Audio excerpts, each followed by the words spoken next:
आर्य समाज के संस्थापक महर्षि दयानंद सरस्वती ने सत्यार्थ प्रकाश के चौथे समुल्लास में विवाह और गृहाश्रम पर कन्या के विवाह के विषय में महत्वपूर्ण शास्त्रीय प्रमाण उल्लेखित किए हैं। मनुस्मृति का श्लोक है, अस्पिंडा चया मातुरस्गोत्रा चया पितुः सा प्रशस्ता द्विजाति नाम दार कर्माणि मैथुने।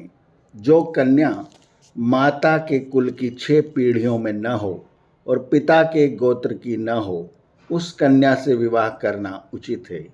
इसका प्रयोजन यह है कि शतपथ ब्राह्मण में कहा गया है, परोक्ष प्रिया इव ही देवाः प्रत्यक्ष द्विषः। यह निश्चित बात है कि जैसी परोक्ष पदार्थ में प्रीति होती है वैसी प्रत्यक्ष में नहीं। जैसे किसी ने मिश्री के गुण सुने हो और खाई न हो तो उसका मन उसी में लगा रहता है, वैसे ही दूरस्थ अर्थात जो अपने गोत्र व माता के कुल में निकट संबंध की न हो, उसी कन्या से वर का विवाह होना चाहिए।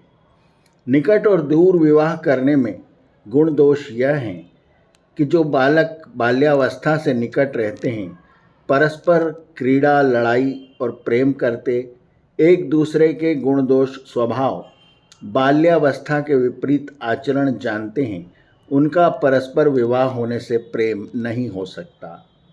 दूसरा, जैसे पानी में पानी मिलाने से विलक्षण गुण नहीं होता, वैसे एक गोत्र पितृ या मात कुल में विवाह होने से धातुओं के अदल बदल नहीं होने से उन्नति नहीं होती।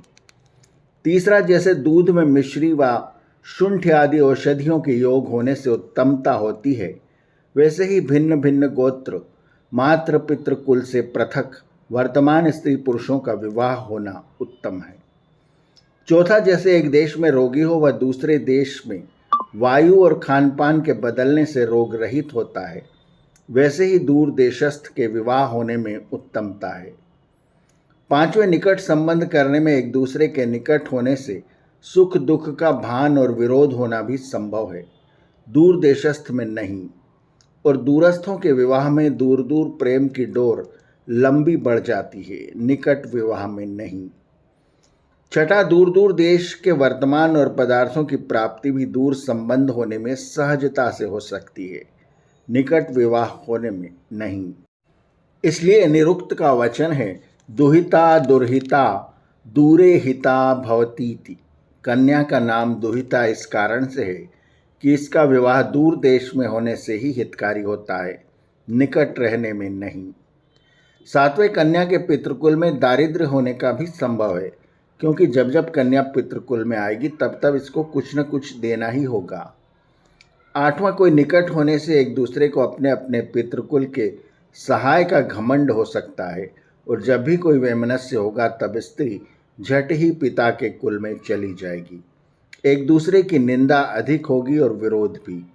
इत्यादि कारणों से पिता का एक गोत्र, माता की 6 पीढ़ी और समीप देश में विवाह करना अच्छा नहीं होता। इस प्रकार कन्या के पाणिग्रहण में ऋषि 2 बातें मुख्य रूप से लिखते हैं। जिस कन्या से या जिस कन्या का विवाह करना हो, उसके माता की कुल की 6 पीढ़ियां और पिता के गोत्र की नहीं होना चाहिए। और दूसरा, कन्या का विवाह दूर देश में होना चाहिए, निकट क्षेत्र में नहीं। महर्षि दयानंद ने जीवन के हर क्षेत्रों पर सत्यार्थ प्रकाश में मार्गदर्शन किया है, चाहे वह विवाह का हो, संन्यास का या फिर अध्यात्म का। ऐसे थे ऋषि दयानंद। आर्यावर्त की कहानियाँ चैनल को सब्सक्राइब करें और बेल आइकन के बटन को दबाएं, ताकि जब हम नया वीडियो आपके लिए लेकर आएं तो उसकी सूचना आपको तुरंत मिल जाए। धन्यवाद। नमस्ते।